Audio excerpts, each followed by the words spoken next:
A politician in New Hampshire wants to end the state's good cause eviction protections. I'm Tony, and this is Real Estate Investing and Landlord News. All right, so I have an interesting story for you today, and it's coming out of the state of New Hampshire. So New Hampshire has in place state law that, makes landlords provide a good cause in order to evict tenants.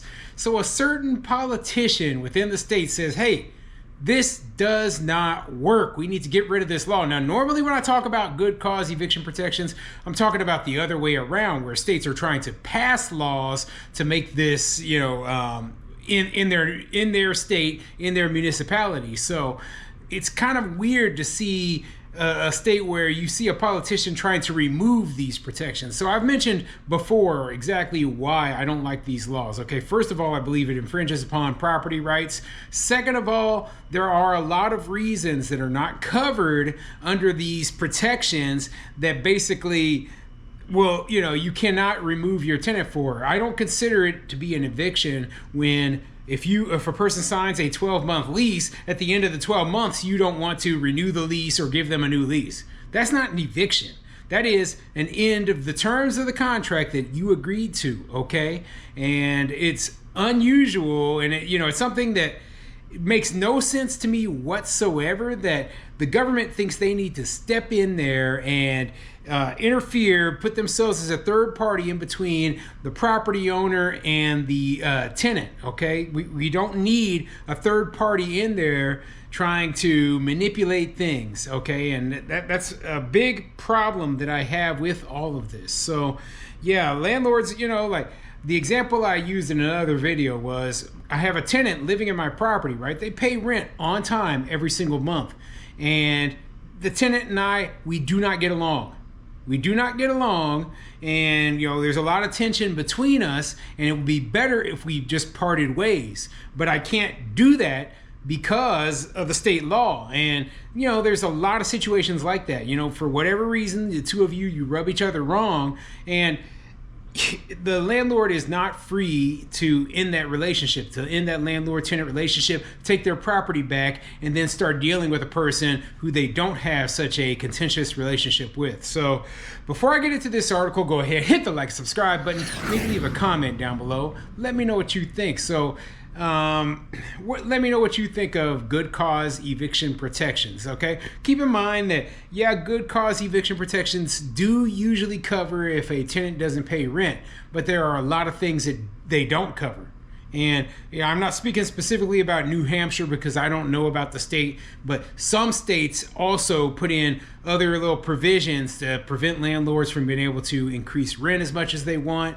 And it just becomes a nightmare for landlords in general. So anyway, let's get into this article and see what it says. This article is coming from nhpr.org, and it says, proposal would give New Hampshire landlords more pathways to eviction after a lease ends. Yeah, and that's all I'm looking for is more choices for landlords. Now, keep in mind, most landlords are not going to just terminate their lease. They want to continue to be landlords. They want to keep the tenant in there who is paying. But in certain situations, they want to end those relationships, and there should be no reason we should have to give a cause. Now, one of the prime examples of this that I saw was during the COVID-19 pandemic, right? There was an eviction moratorium in place, right? But in Nebraska, where I live, if a landlord decided not to renew the lease, they didn't have to.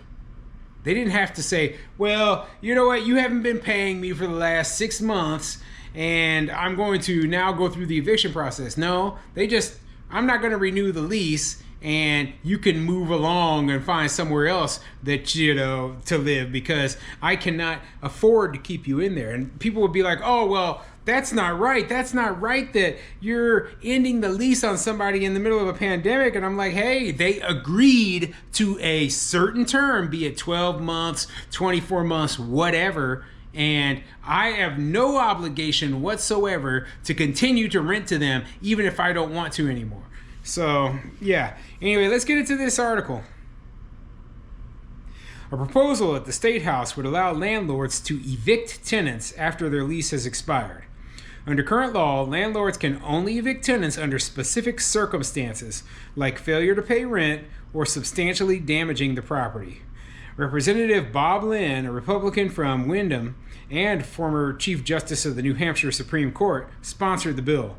He argued it would allow landlords to take risks and accept tenants that might have prior evictions or a track record of other issues in previous homes. It ensures a landlord is not stuck with a tenant, Lynn said.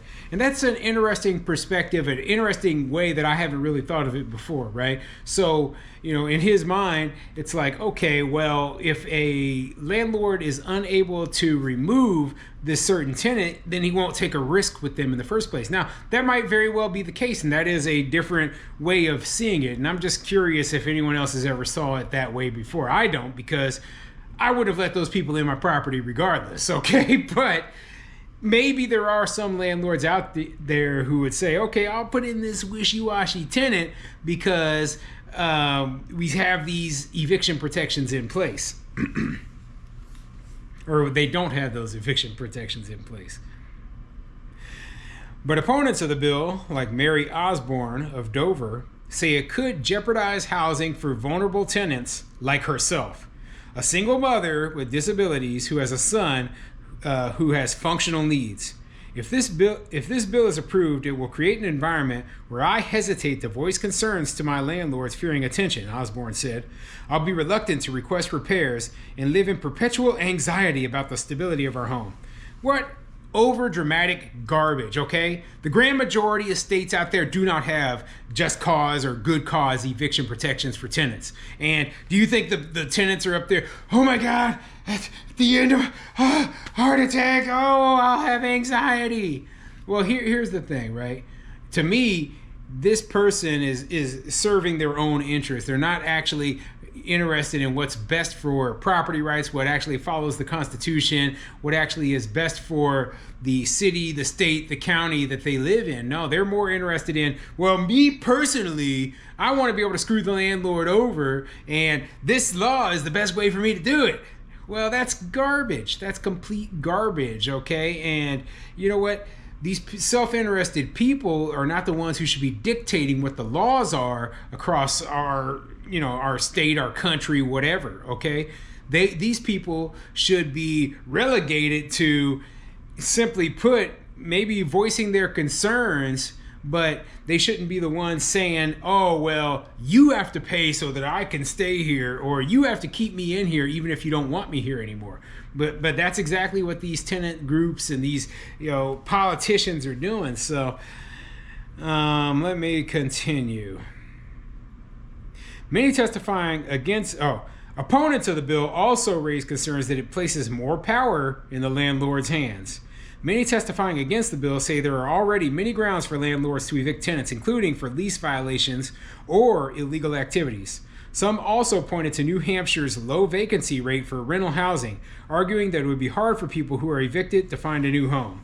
And you know what? Here's the thing, right? They say, oh, well, there's already protections in there. Sometimes it's easier just to let the lease end rather than going through a full eviction process that costs thousands of dollars where I'm hiring lawyers, going to court, going back and forth, all that. It's so much easier just to say, you know what, I'm just not going to renew this person's lease. And, I covered a story just a little while back where a landlord filed to evict this lady, right? And she won the case. The tenant won the case and beat her eviction, and the landlord had to let her stay. And then was shocked and surprised when the landlord decided not to renew the lease. Oh. In that state where that happened, I believe it was Texas, 100% legal, okay? So you think you win, you have bad blood with the owner, the property manager, whatever, and you think, oh, I'm just going to stay here. And, after they spent, thousands, hundreds or thousands of dollars trying to get rid of me, and, they just don't forget. They're not going to forget. And they're going to say, you know what, you're non-renewed. You're non-renewed. We're not going to put up with your garbage here in our property anymore. Move along. Period. Okay? And, imagine telling a business that you don't have the right to choose who your customers are going to be. Like, you have to serve everyone whether you want to or not. Imagine you're a restaurant owner and somebody comes in there and they call you expletive straight to your face, right? And they're like, well, I was still going to pay for the food. It's like, listen, I don't want your business. Move along. Okay, and landlords should be allowed to do the same. That's exactly why I don't like good cause eviction protections. And you know what?